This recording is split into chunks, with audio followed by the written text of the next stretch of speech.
Okay if I just leave my mic on since I'm the only one here? Absolutely, absolutely. And even if there's only two or three, it's okay. It's when you've got 22 that we may Overwhelming, yeah. you may have something like that. So what we're trying to do is we'll start because I think the only one is Taz, and I did have a discussion with him previously anyway. But what I'll try and do for you is let me first of all show you, give you access to my screen. So, oh, I've got Izzy with us. Good morning, Izzy. Good morning, Professor. How are you? Don't be calling me Professor. I'm at my, I'm good. Just heading to work. you're heading into work. Okay. Yeah. So in your case, do you want to make sure maybe your mic is on mute just because you hear your background traffic and whatnot. I'll get started with you guys right away since it's Saturday morning and the fact that you've spent that time with me.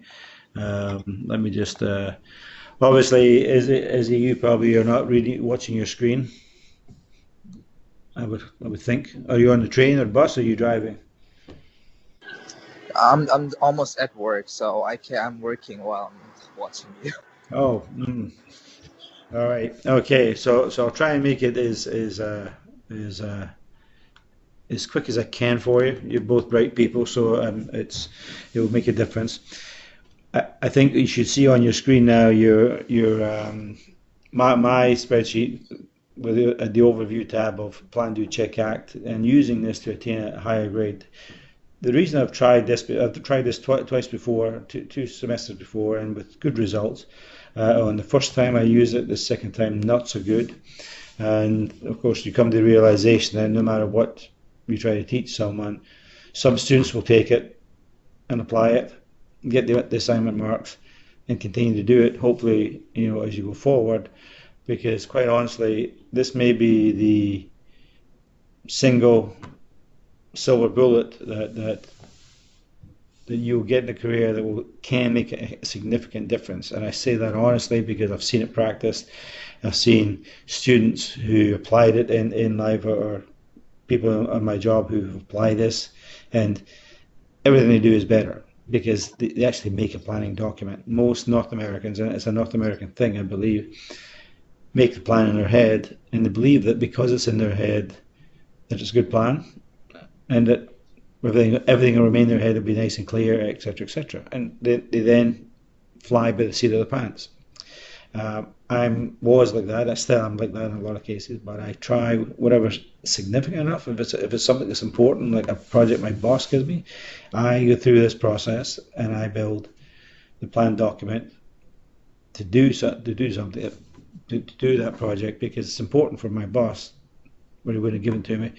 But secondly, you tend not want to fail if this is your career and your boss. So it does work very well. Allows you to come across to your colleagues as very well organized, and you barely track your progress, and that's the importance, is tracking your progress as you go through your project. Most of us wait until the end of the project, then we try and measure it, and we see, oh, not quite as good as what we thought we had done. In fact, we're nowhere close to our target, and now you're running out of time. So the important thing here is this is a continuous assignment that will run from now through the end of the term, and you can update your results as I update your various accomplishments as you go through the course.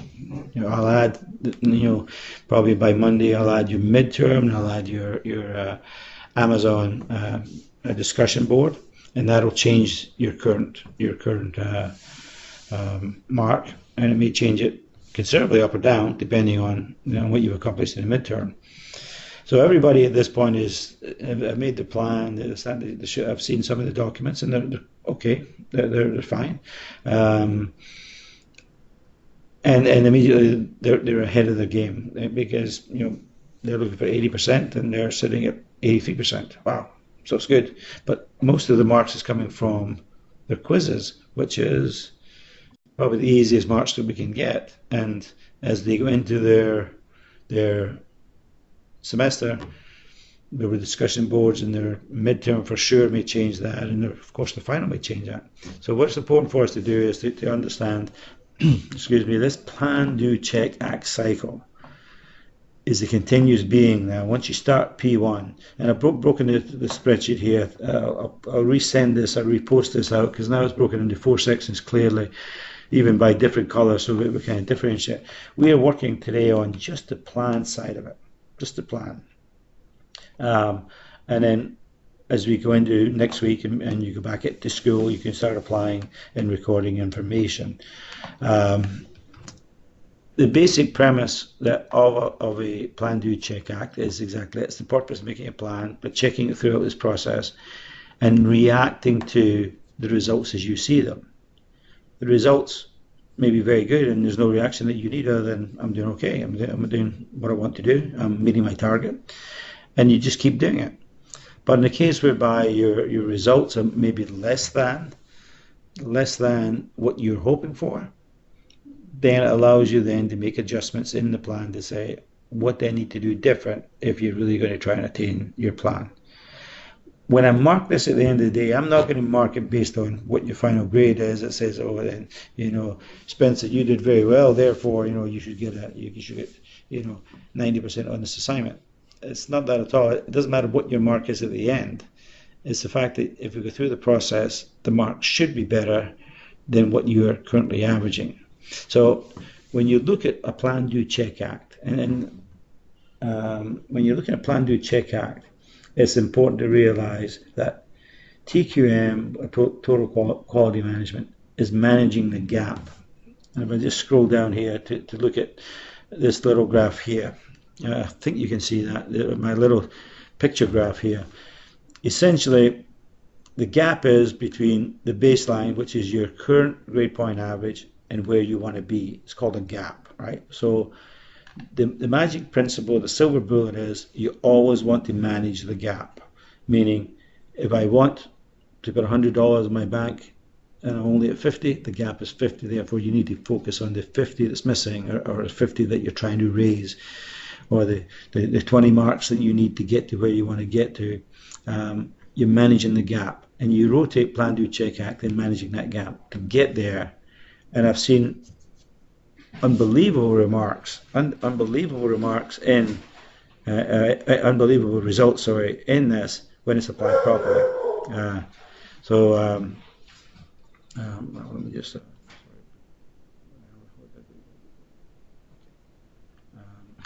my PC here. So what's important is always try and look for that gap. And if it is a gap, adjust. And you'll see that as you start to post your various updates. And when you do that, you'll see right away, I'm not at target. I can adjust, as opposed to waiting at the end of the year saying, oh shit, I hoped for an A+, and I got a B. That's a surprise. It should never be a surprise, because you can see your results as they come out. And I'll try and keep them up to date very quickly so you can do it. Right, so I have a question. Right away. Yeah, so are we following this template on Excel, or we can do this in Word or any document that we like? You can do it in any document you like. Anything that you're comfortable in, providing you go through the process and update your tracking graphs as things happen. So yes, it is important that you. So every time we do this, we have to make a graph, like an actual graph, to see the progress visually. Yes, that is a true statement, and I'll talk about that, because if I mentioned in the over here under the plan section, under the when you create a current situation, your current NSA, but you set a target, you need to ask yourself, how do I measure some of these activities? And you don't have to measure every activity, but you need to be measuring the things that make important to success.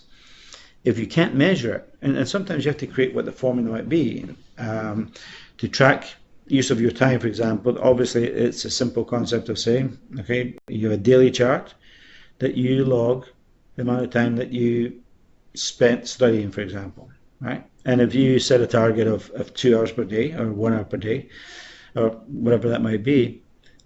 When you're tracking, say, let's use the word 2, because 2 is a lot of time to spend on a course, because you've got, what, 6 or 7 courses running at the same time. But as soon as you mark your daily number and you put in, I spent half an hour against a plan of 2, you can see instantaneously the result.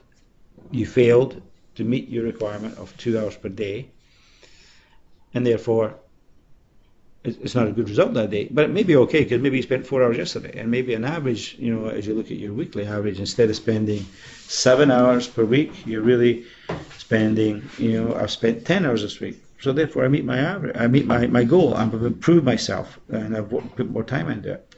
So that's what I want you to think about. It doesn't matter what your format is, whether it's Excel, whether it's Word, whether it's some other tool. The reason I put it in Excel is because it's easy for me to do that. It's easy to track on Excel by progress graphs.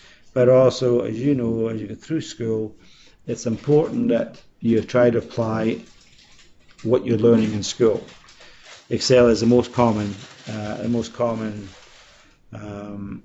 program in business, and it's there for a reason, because it's very clear for people to see what they're doing. So whatever format you use, I don't particularly care. I'm okay with it as long as I can open it and read it and see what it is, and as long as you apply it on an ongoing basis. So yes, you can use any format. So let's go back to, so again, the whole concept is plan, do, check, act. And then the rotation of that, which is important. And this little symbol up in the corner kind of shows that plan, do, check, act. It's how you rotate through one and the other.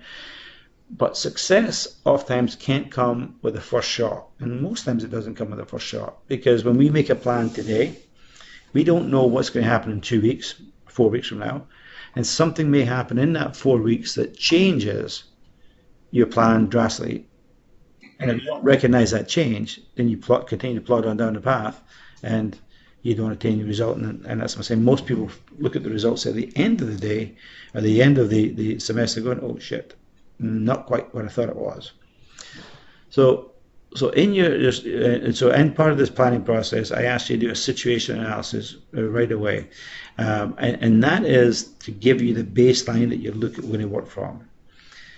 I've seen, in probably the 6 or 7 I've looked at so far, I've seen good situation analysis, and I've had 2 students who tried to tell me their history and write me a story, an essay, and it really is, what's the 5 or 6 key points that you need to think about? What are the 5 or 6 facts? It is facts that I need to be aware of before I start this assignment. So in both your cases, you're both busy students. You both have jobs, I think, multiple jobs. You're doing different things that you need to recognize. First of all, what is your time limitations, or how much time do I spend studying today? That's a fact. I spend 1 hour on OPM 600. How much time do you have available? Before you answer that question, you should ask yourself the question such as how much do I spend on the social media? And I pick on social media because students, and when I look at the numbers they've given me, a significant time they spend on social media, that is very clear to me. That's a fact. So how much time do you spend on social media? How much time do you have available? How much time do you spend on OPM 600? What other factors is you have a full-time job? A very important factor. It should be in there as on your essay, because that's going to dictate in a lot of cases how much time you can spend. So on your essay, you just put some bullet points that give you your current situation and what is happening that can impact this result. In doing that, you actually open up the creative process, whereby you start to think already some solutions. And people want to put the solution into the essay. That's really not where it belongs. The essay will help you understand some potential solutions, and that goes into your plan. And your plan should be a document, like the simple spreadsheet I've given you under the 3rd tab or the 4th tab, which is the plan document, and you can fill in the blanks and do something. The only reason I try to give students that is an image, because I know they won't do it by themselves sometimes, but it doesn't need to be complex. It just has to be a document. This becomes a living document. So in your essay, your first piece of information is important, is what is your current GPA? And that is on all of your courses, what's the average you're running at now up until this class? So your first 2 years or whatever marks you've got there will tell you you're currently running a 75% average. Statistically, if after over 15 courses I'm running 75% average, statistically I'm going to end up about 75% when I finish my next 5 courses, unless something is done differently, because that's a historical average or whatever you might be. To boost your mark beyond that is difficult, and I'm not concerned about your big GPA, your full program GPA. I'm only concerned about your mark in OPM 600. And I know that sounds a little bit selfish as a professor, but what I want you to think about, and it's a revelation for you maybe, is as you go to your career and you start to do your job or you interview for jobs, there's oftentimes interviewer will ask you for your transcript, and of course you can provide it because it's a college document. You can't manipulate it. It is what it is. But if you're applying to me for my purchasing job, and I look at your transcript, I'm going to look at very quickly at the courses you've taken that apply to my job. So let's say you're applying to come into purchasing. I'm going to look at your OPM 600 mark. I'm going to look at your OPM 620 mark. I'm going to look at your OPM 500 logistics and your OPM 610 inventory management, for example. Those 4 courses touch purchasing or have an impact on purchasing. So and it may be operations management. When I look at those as an interviewer, and I see that your average is 75, I am hoping when I look at them that those courses are higher, because those are the ones that make a difference to me. And let me take the great point now. Let's say some of them comes in with 65, which is a C average, and so it's not a great number. It's not a 4.0. They're not the brightest spark out there. They work hard to do all the good things, but if they've got high marks in OPM 600 and OPM 620, that gives me some confidence as an interviewer that you're able to do my job, because those are the courses you'll need to do my job. So as I told Mary, I want OPM 600 and OPM 620 to be the highest marks you've got on your transcript.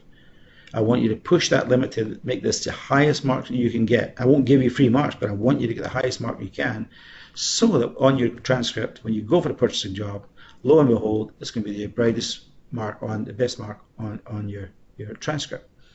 That will give your new employer confidence that you can do this job. Okay, that's really what I'm trying to achieve here. OPM 600 is not any more important than your other subjects, and I'm not asking you to take them away from your other subjects to do this.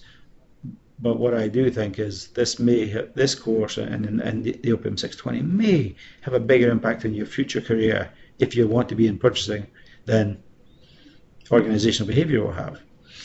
For example, so push for this now and try to push your mark, not to make me look like a good professor, or whatever, but because it's important to your future career that you show well in these 2 courses, because that is what your planned career is. Okay, the bottom line is, as I said in the first section here, is if you can't measure it, you most likely can't improve it. If you do improve it, it'll be by luck. So you have to make sure that you can measure, and all you're really measuring is you're measuring back to the information you develop in your essay. This is the 5 or 6 points I made.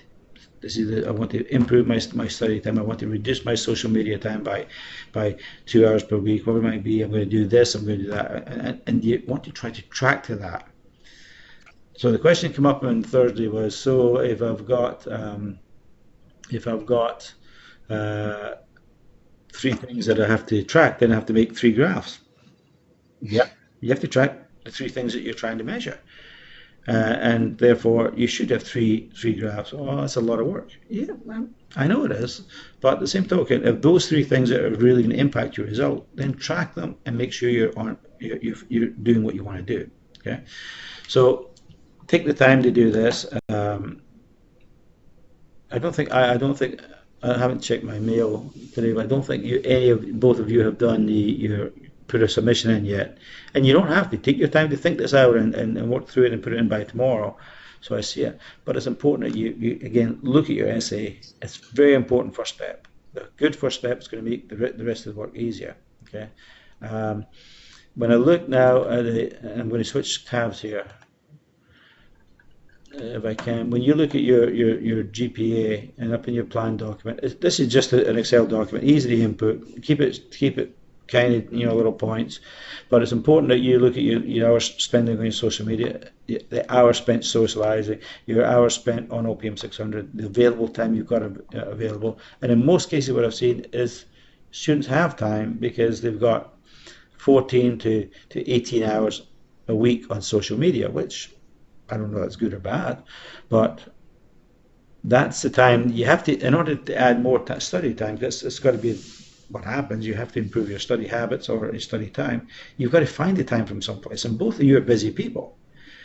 You're very busy people, so it's difficult for you to maybe find the time. That's why the challenge is there is, what do I need to do different here to get me some more time, or to better utilize my time, or to make my study, the time I've got available, better. The other thing that you're going to have is, when I say you maybe want to increase your study time, you may want to reduce your social media, you may want to decide that I'm going to study every night from 10 o'clock to midnight because that's the time I've got available, that you make good use of that time. You may have to set more than one target. I don't know. I don't think being just want to achieve 85% is the only target you've got, because as soon as you start to say, I need to reduce my Facebook time, therefore you need to say, am I doing that? Can I use that 2 hours or the extra 2 hours I've got to my advantage to help me? You may have more than one target, and that's okay. But for each of these targets, you should have a tracking mechanism, and that could be a simple graph, it could be just a log, it could be whatever. But the key for you is to if you say I'm going to change my daily study habit, then you need to check daily to see how you're doing to that. And some days you're going to make it, and some days you're not. But I know overall, am I doing a better job?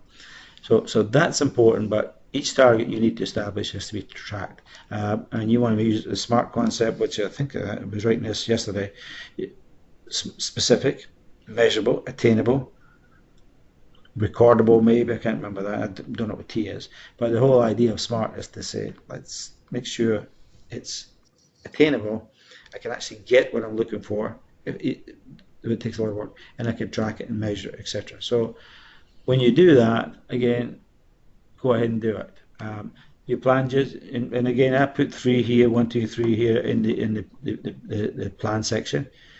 Believe it or not, the number of people have got just 3 items, because I numbered 1, 2, 3. That's their whole plan. You can have 10 items there. You have to have what makes sense for you in your circumstance to get your result. So list what you think you need to do to the length of detail that you have to, but don't be bound by this block that says 1, 2, 3, because people think I have to keep it inside that block. You can make it bigger. You can add more points. I know there's a phenomenon that says, if I go back to this situation analysis, if I give you this little tiny block to use, people will stop thinking when they fill up the block. And right or wrong, it's what happens. So please think deep enough that you can get what you want and get what you need to get. Okay. When I listed visual evaluations here, this is a TQM method. It pretty well just says you want to really give yourself a performance rating. Is it good? Is it bad? Is it excellent or no good? You can make any rating that you need up, but you need to know that it will motivate you if you start to see, in my case, I use TQM symbolisms, green, yellow, red, green being a good, a yellow condition being an okay condition, it's okay, ongoing. But red is to me, in any document, it's a warning sign. And in Honda and Toyota, when we put a red X as an evaluation on something, it means that is the one key point on a document with 100 facts on it that you're presenting to your company president. He is looking at this, he scans this page, and what he's looking first and foremost for anything red. Because under the TQM system, red indicates a problem. And he wants to talk about the red stuff. So that when you see a red X, he's going to go right there and say, tell me what happened here. I want you to realize also that when you say that I'm not doing this, this is not working, then please adjust it. That's what you're trying to do. Okay. This is a simple document. It's really not that difficult. If we go back to the overview, make your document, ask yourself how to measure it, okay, and create your tracking graph. This graph may not be the graph that makes sense in this case. Some people use a bar graph, some people may use a line graph, but what you are in your graphing techniques is good to know how to do it because you can apply it in a job. You're looking for the trend. You're looking for what is my trend, and if you look over here, the trend in this case is upward. That's a good thing, you know. What is my trend? Because the trend will eventually become reality if you continue on the same path. What you're trying to do is affect change. When you see the case of where my target is, I'm below target, you need to do something, because if you don't do something, you're going to continue to be below target, and you're going to continue, you're not going to get the result you want. That's why you should check it on an ongoing basis. We will do this again, by the way. This is the first time you'll do this, and we will do it again in OPM 620, except we'll start the semester with this document that says, create for me now your plan for OPM 620, because you're going to do it throughout the semester, and you should be able to see it. But on average, if you do this plan and you work the concept here, you'll give yourself a skill that is immeasurable in business. And you will, if you apply it in business, you will separate yourself from your peers immediately, because most people do it in their head. Okay. We also, in North America, don't set aggressive targets.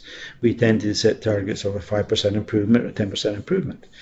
If you're at 75% and a 10% improvement would give you 7 points, that's 82%. That's still a good result.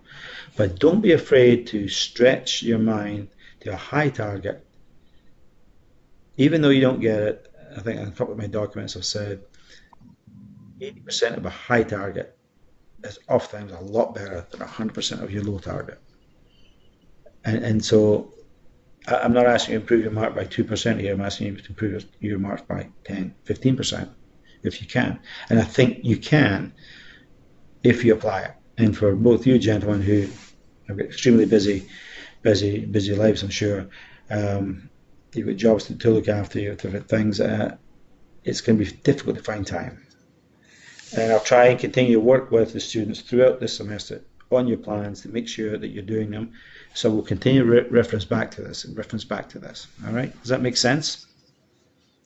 Yeah, sounds good. Okay. That's good.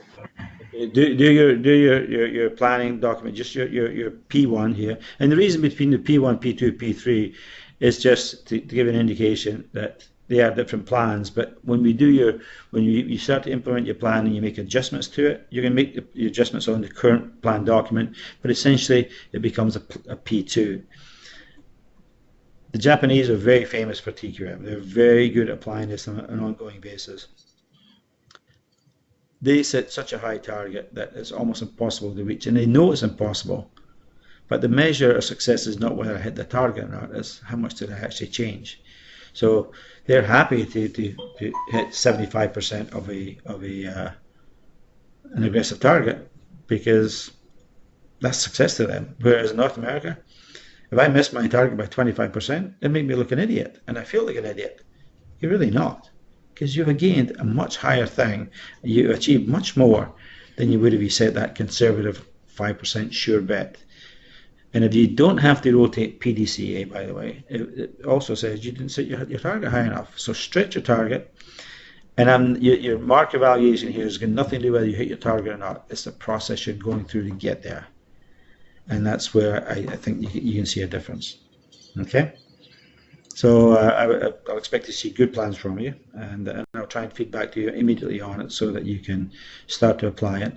And then as we I'll post the OPM by the midterm, and there's mixed results there. We'll post that probably Monday, so that again you can then update your chart immediately and say, okay, where am I to now? And most likely the high number that you've got, and I think Izzy, you're probably sitting well over 90 at this point. on these quizzes and whatnot, you'd probably see your marks drop. I don't know for sure, but because the impact's got a fairly heavy weight on it, it's going to show a different result for some people. Adjust to that if you can. Recognize you've still got 6 weeks to go and you're still going to try and hit that 95% or 85%, whatever you're looking for. But remember, it's important that you do well in these two courses, in my opinion, not for my sake, for your sake, because I will look at your transcript, and your transcript in many cases decides whether you get a job or not. So you would like your best marks to be in the courses that you want to apply in your career. Okay? So just one question before we go. For phase one, do we throw in the ACT portion as well? Nope. Or Nope. no? Nope, you just make your plan. You can't do either because you're just making your plan now. You're just making your plan. So you're just doing the P portion. And almost Gotcha. quickly, you're going to start doing your do part, because if you say I'm going to increase from, let's just say the study hours, I need to increase my study hours from 1 hour to 2 hours. As soon as you start to record it daily, you'll see whether you're doing what you said you would do, and you will adjust. So the do is going to happen almost naturally and effective immediately because you're back in school next week. Right, you're back to that busy time that you have to start to do this, and then as I post your results for you, you're going to see, like, I do have to do something. I've got to do this or I've got to do that. It's important here that you recognize you can't change overnight, and you're really not going to affect if your current average GPA is 75. And again, I know GPA is running 3.0, 3.2, 3.8, but when you look at what a 4.0 grade point average is, anything above 80%, it's too wide of a gap. It's too wide of a measure for me. That's why if you're sitting at 82, you're already sitting at 4.0 grade point, and 4 is the highest, so you can't really change that. You can't get a 6 because 6 is not in the GPA scale. That's why I want you to look at percentages. And again, you're comparing what you're doing in this course to your overall average. That's your baseline. Okay, and that's all you're doing is trying to focus on improving this course. You can apply it on your other courses too, of course, but your ongoing GPA of 75 will go up or down excuse me, based on your marks as you get them, as they start to come in. I'm not trying to change your overall GPA. I'm trying to change your current GPA on this program because I want it to be good for you. I want it to be a stellar mark that your employees will sit up and take notice. Okay, and I'll try and get you there to do that. All right. Okay. Okay. Anything from you? Any more from you, Izzy? Yeah, it's all good. All right. Okay. Good luck, gentlemen. I'll see your plan tomorrow. Do it well, and if you do the good job in this first stage, the results will come as you want them, but it's going to still take work. Okay? Okay. And we're sending this by email? Yep, send me email, please. Yep. With the document attached, of course. Okay. Thank you very much. Okay. All right. Thank you so much. Thanks, Spencer. Have a good day. Great. Thank you. All right. Have a good one. Thank you. Take care. You too.